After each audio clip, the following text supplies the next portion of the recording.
Okay, good morning, everyone. So this is the last day of our great event.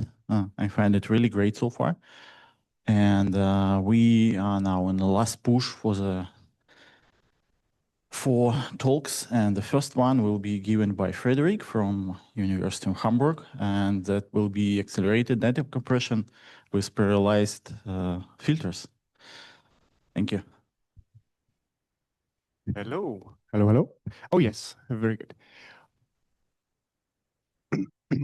Good morning, everyone, and thank you for joining. I'm Frederick, and currently a student in the Universität of Hamburg in the group of Thomas Ludwig in scientific computing. I'm delighted today to cover the topic that I was talking about, or that I am talking about in my thesis for finishing the bachelor's degree, which is accelerating data compression in HDF5 through parallel filter processing.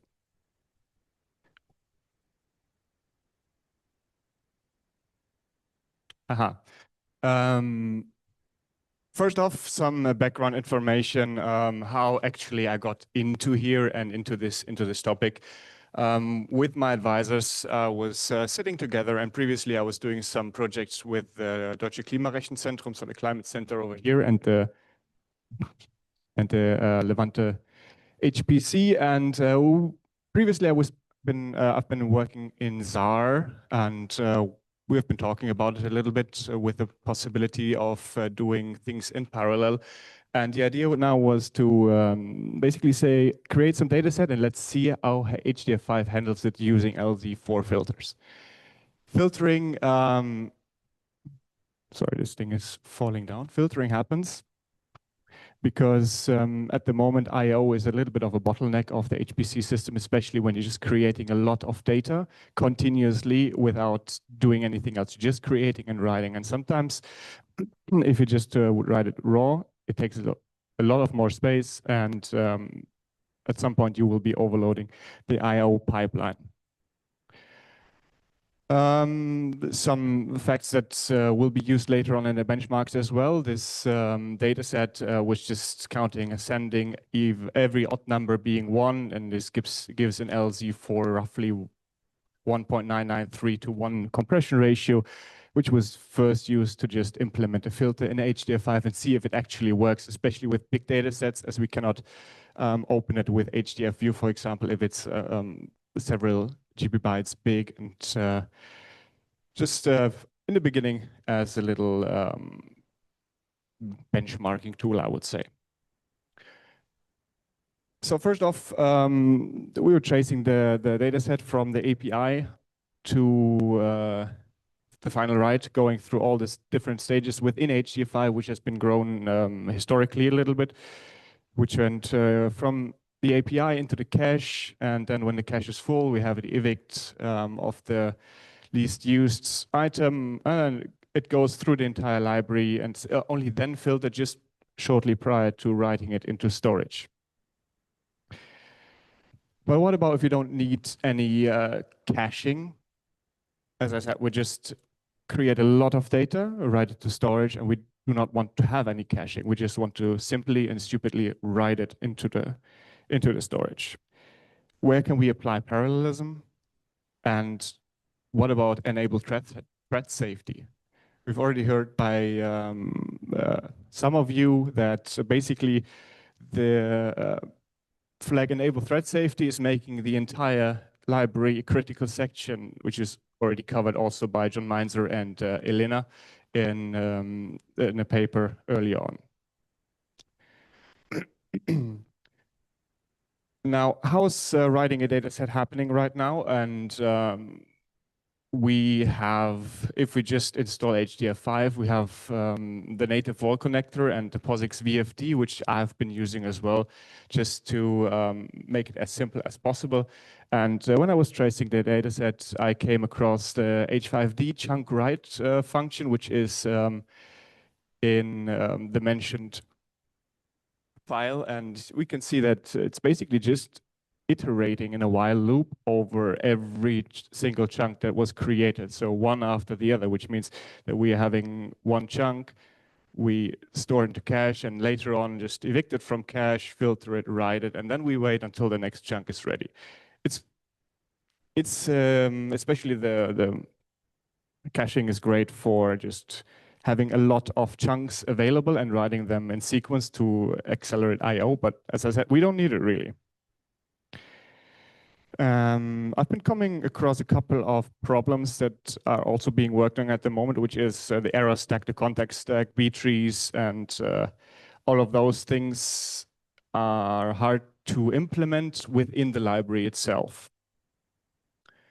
But there has been some attempts to introduce multi-threading already, which is the HDF asynchronous I/O vol connector. I think it was mentioned earlier on as well. What it does, it just collects the tasks in an HPC or any computation system, and it moves the actual HDF5 library in the background to complete when actually some other computation is happening, as it's depicted here. What is this? As it's depicted here, and then everything writes. Split chunks has been an older prototype that I was supplied with thanks to Neil Fortner. And what it did is actually quite similar to BLOSC, I would say, because it took a chunk and just chunked the chunk. So we have little slices of each chunk and then asynchronously have been filtering those. And even more, some of the filters that are now in HDF5, for example, LZ4 as well, it enables multi-threading with each chunk that it gets because it's being chunked into blocks, and these blocks can be filtered in parallel or even asynchronously. So looking at ways to write, there's literally two options at the moment. So the standard, which is H5D write, which puts everything through this entire library, as I've just discussed, going into cache and waiting until it's evicted and then writing it into storage later on.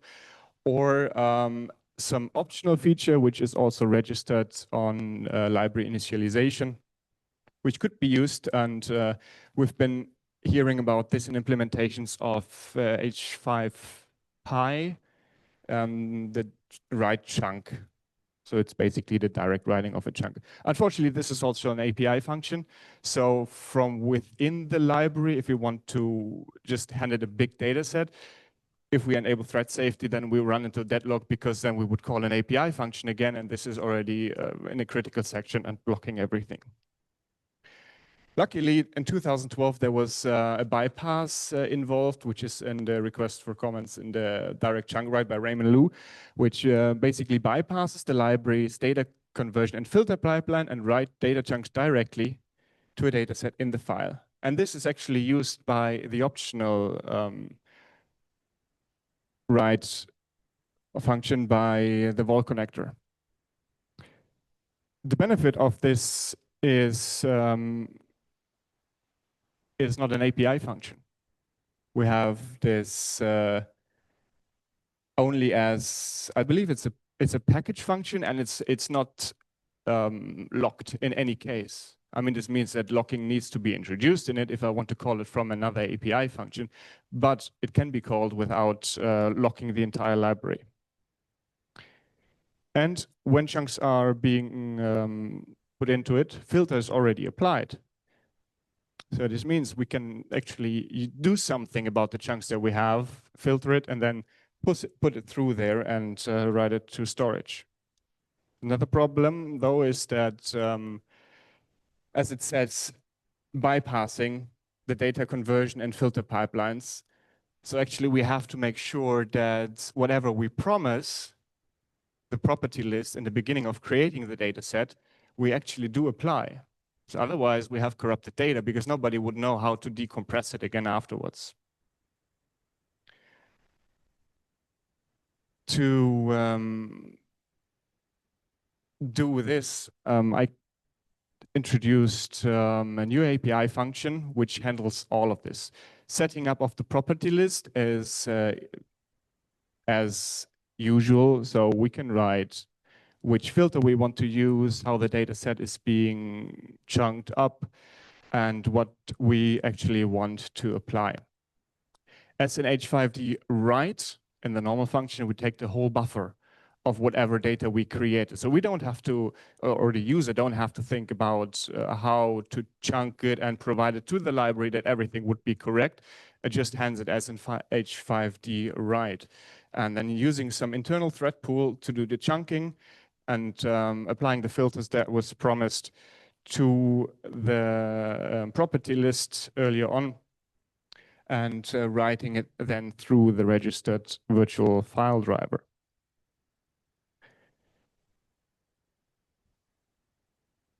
The threads are being used is just normal POSIX thread. I'm not sure what kind of threads are being used in the option that was presented by Elena yesterday for the concurrent reading, but I've been just using some normal POSIX thread and conducting some filtering and chunking then later on in the thread pool.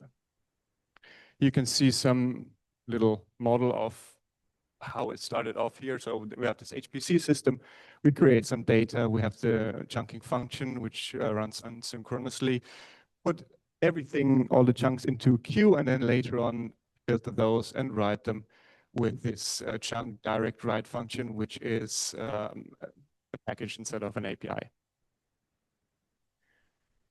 The pool itself, so the thread pool itself, is divided in basically at the moment 3 sections, which is chunking, compressing, and done. Chunking is happening asynchronously, so each thread in the thread pool has a subset of chunks that it actually creates, and this also enables some memory limiting possibilities. Sometimes if there's a batch job, we're limited to some memory.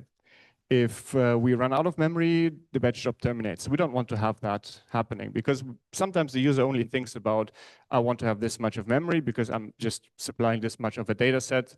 Everything should work. So what it does is it interrupts actually chunking when it runs out of this memory limit, goes to the next stage, which is then compressing, where the filter has been previously dynamically loaded into another structure to be applied to all of the chunks without having to call it all the time again. So it already lies within memory and then just applies it to the chunks provided. It writes then into storage, which then happens through the VFD and goes potentially back to the chunking stage, because now we have availed some memory and we can check if actually this whole subset has been worked off of the thread that was handling this previous chunk, and go back if needed. Once all of this is done, the threads can be collected and normal operations can continue. Another little picture here is explaining it also. So we have a thread starting here, we do the chunking. If the memory is filled up or chunking is completed, we go into compression. We start doing filtering and writing into storage. Afterwards, we check if chunking is already complete. If it is, we continue compressing. If it's not, we go back to chunking. Once everything is compressed, we're done and we return. For the chunking, a little bit of information here. As I said, each thread has its own subset of chunks. I use memcopy to extract all this data parts of each chunk into another function. I think it's kind of similar as HDF5 does it internally, and all of those have a similar speed because memcopy is not dependent really if this problem size is equivalent. This is completely thread independent, and we only protect adding something into the queue for later processing, which makes it asynchronous, as I was trying to depict here with this little offset of all of the chunks and with the grouping that is happening here. So we have 4 threads, then we have chunk 1, 5, and so on. And if we create more threads, then of course the subset is getting smaller of each thread. We have this flexible changing of status from chunking or compression, and whenever we stop chunking because of memory limitation, later on if we return, of course we remember the chunk that we have been processing, because we don't want to lose data. That is the most important part. We never want to lose data. For the filtering, it's a little bit similar, because the filter is dynamically loaded from the shared libraries, which are in the HDF5 struct format already. And it's the same path that we go through, the same structure, this H5Z class T struct, for those familiar with the C library. So basically means we can use all the filters that are and will be supplied to HDF5. All this information that need to be applied to the filter are also fetched from the property list again, so we don't lose any information. If we want to use a block size of any number that you want to in LZ4, for example, you just fetch it from the property list, no problem. Then the filters are applied independently to each of the chunks, which means it's pretty much itself asynchronous, with only protecting again the queue for fetching the data, because we don't want to have any inconsistencies in there. I chose to write the chunks immediately, so I don't have to implement a second queue or have to protect it again, in the thought to have a little bit of speed up in itself, especially if you use a bigger amount of threads within the thread pool, which means then we probably have something to do for the CPU at any given time, which reduces it basically to parallel filtering. So it's not asynchronous anymore because of the writing part in it. So what's to expect? We expect some thread alternating writes, which results in some overall continuous I/O with sufficient thread, of course. If you only have 2, then you just sometimes maybe have to be waiting. And in general, just a more efficient CPU usage. Sometimes what happens now is you just compress something and then you write it and then the CPU waits. We don't want to have that anymore. And there's this little expectation image that is shown here, what we expect to happen, because after each filtering, we have to wait a little bit. That's why it's here a little bit of blank space, especially in the beginning, but then we can see there's a stepped I/O interface or stepped I/O pattern here. And we have continuously I/O writes, which is also very nice, because now instead of just having some small I/O requests over the network, we have a continuous stream of I/O. We don't have to have other applications wait for us or being potentially interrupted because HDF5 says, now I want to write, or now I want to write again. It's a continuous writing that is happening right now. So now I've done some benchmarks, of course, as well. And just to show you here, this is how it is happening with the native implementation of HDF5. We can see we only have 1 CPU that was used and resulting in 1 thread. On the left-hand side, we can see the compression happening, and the right-hand side is actually the writing. And we can see these are quite complements of each other. We compress, and then we write, and then we compress, and then we write, and so on and so on. Just as we expected and as we know it already. Now with the implementation that I proposed, it looks more like this. So we have, you can already see here, it was the same data set size. The time scale is a lot smaller, and everything is much more densely packed together in the general stream of computation.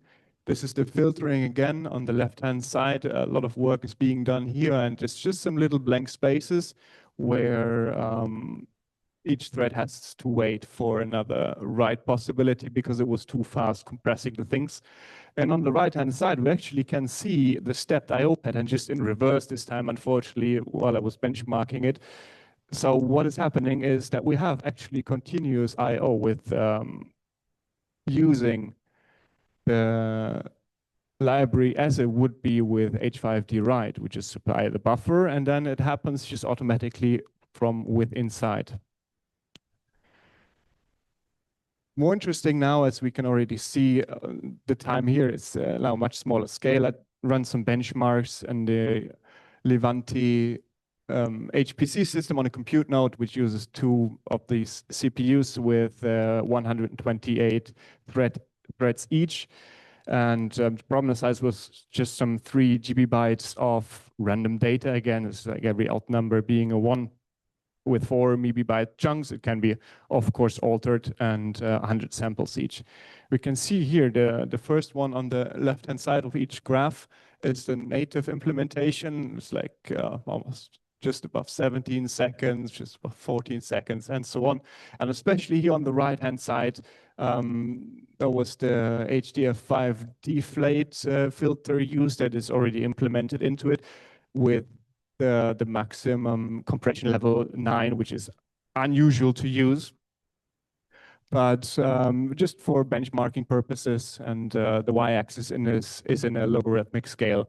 You can see that on one CPU with the native implementation, it takes 1,748 seconds to compress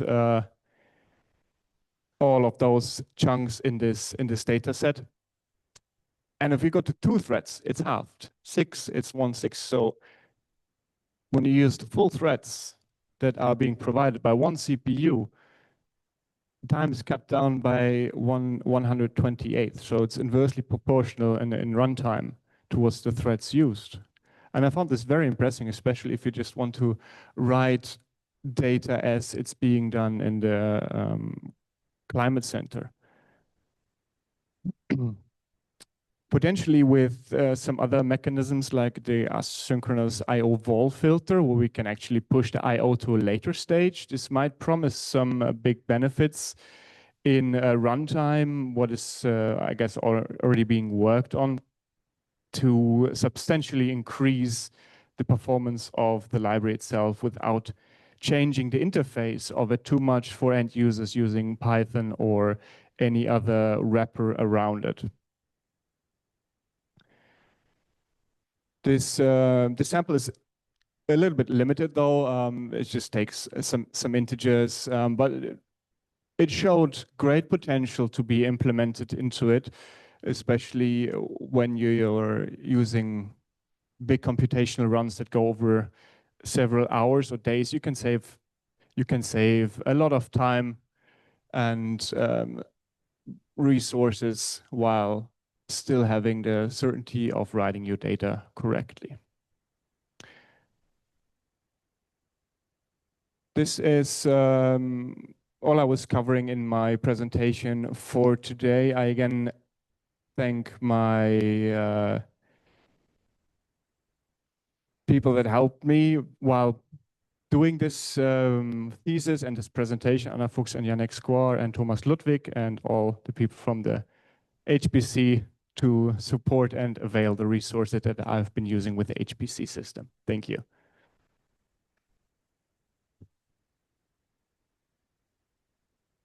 Yeah, thank you so much. That's quite impressive. So any questions?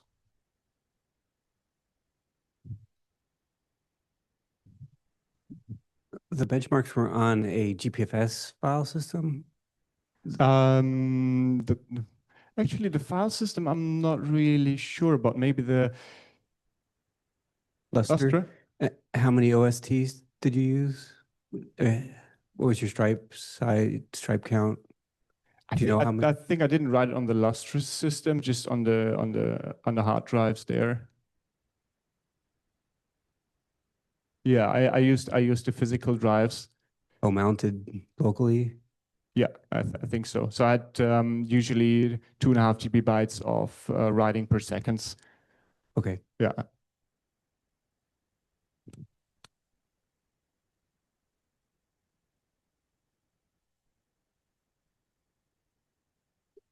The half, the path, I was just a local path. Yeah, so it was a local file system. Yeah, I have a few questions. So you mentioned compression. I wonder if it can be applied to other types of tasks. I don't know, some analytics or. Probably all of the filters that are provided with HDF5 work.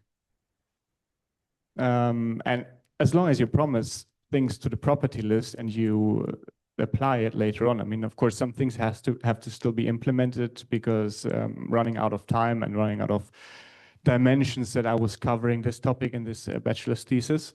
But potentially everything can be used that is natively used, and you can just open this data that is created with this approach in HDF view or any HDF version. So I'm not changing anything within the file format itself. It's just the way that how it is being written and what things are being done before others. Yeah, and that logically comes to my next question. Is it like a patch proposal for HDF5, or it's like a completely separate library you plug in into H5? It's at the moment, it's just more of an addition to it. So I just created this new API. I would say it's more of a tool set just attached to the library at the moment, but the library itself, it's intact. Just some more precise locking is taking place in the direct chunk writing function, especially when it starts to get the addresses within the file for the chunk, because from this part on we need to protect it. Otherwise, we write some arbitrary data to just different places within the file that we don't want to have. So the library itself is intact. You can use all the other functions that are still being provided, but you just have a new API for this prototype. Okay, so do I get it right so that if I want to use it, it's basically downloaded from somewhere and then compile, and yeah, that will be basically like a normal library plus your API. Exactly, yes. Okay, yeah, thank you. Any other questions? Okay, seems not the case. Let me check the online. Yeah, no questions online. Okay, let's thank speaker again and Thank you.